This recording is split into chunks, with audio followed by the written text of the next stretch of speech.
In my career, I've lost count at the amount of cameras I've used. At the BBC, I used a mix of Sony and Canons. Camera tech is moving on all of the time, and with rumours circulating about more powerful options on the way, I just wanted to pay tribute to a camera that's in its 4th year, the Sony A7s III.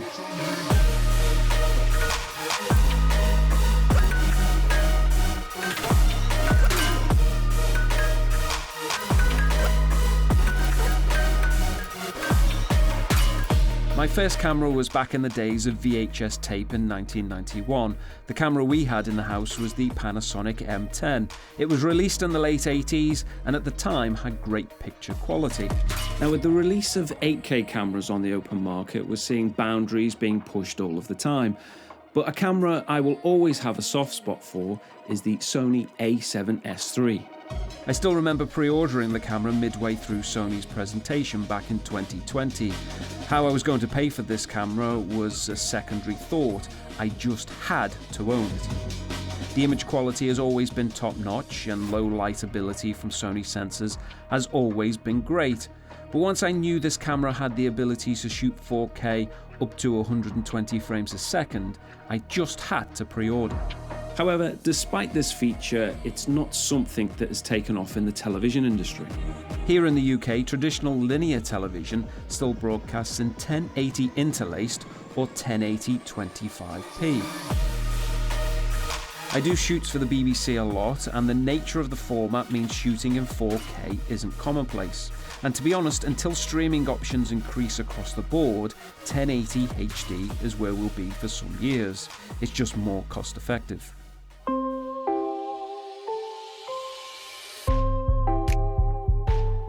But I've been surprised that even in some digital areas, 1080p is used an awful lot. I guess it's quicker to edit and saves money on SD cards and hard drive space. But a lot of camera operators have the latest kit, but don't really use it to its full potential. Each to their own, or maybe the client doesn't need or want 4K. If we have the technology to shoot in 4K, then I'm going to use it, especially in my own productions. So that's where the Sony A7s III comes in. Both the FX6 and A7s III have very similar features. Both work in very different ways with different codecs and user interfaces, but the results, especially on YouTube, look exactly the same. And this is what makes the A7s III, or its younger sibling the FX3, such mind-blowing options. The pictures you see here are shot in 4K 100 frames a second. Working with athletes means I want to see everything they do in slow motion. Well, to a point. But the fact that we can do all of this in 4K really makes this camera something special. Then there are sit-down interviews. You can't really tell the difference between the FX6, A7s III, A7 IV, or the A7 III.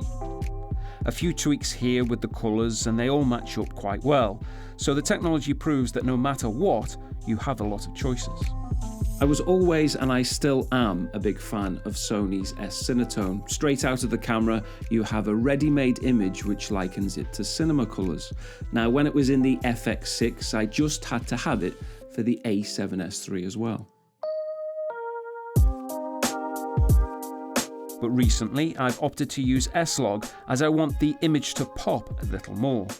The increase in dynamic range is noticeable, and it just shows the options with a camera like this are only limited by your imagination. As mentioned before, the A7s III is almost identical to its younger sibling, the FX3. And I think there may be an issue in future with both cameras coexisting, mainly because they do the same job, and with updates, the FX3 can do more. So with that said, I was recently asked a question about cameras and asked what I would buy now in 2024. The Sony FX6, FX3 or A7s III. I guess it all depends on your projects and what you need a camera for. But unless you need a bigger body, I would always recommend the smaller camera. It's more versatile and does basically the same job as the more expensive options.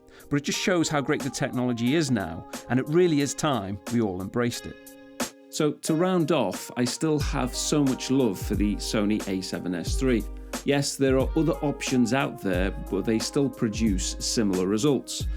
But would I buy it now in 2024? Possibly not. And the reason for this is the Sony FX3. Although that's nothing against the Alpha 7 version, but more because of the updates to the FX3, including the added 180-degree shutter angle, they just make it a better option. But going forward, this old boy will still be my go-to camera for shoots, and it would take something special from Sony to change my mind.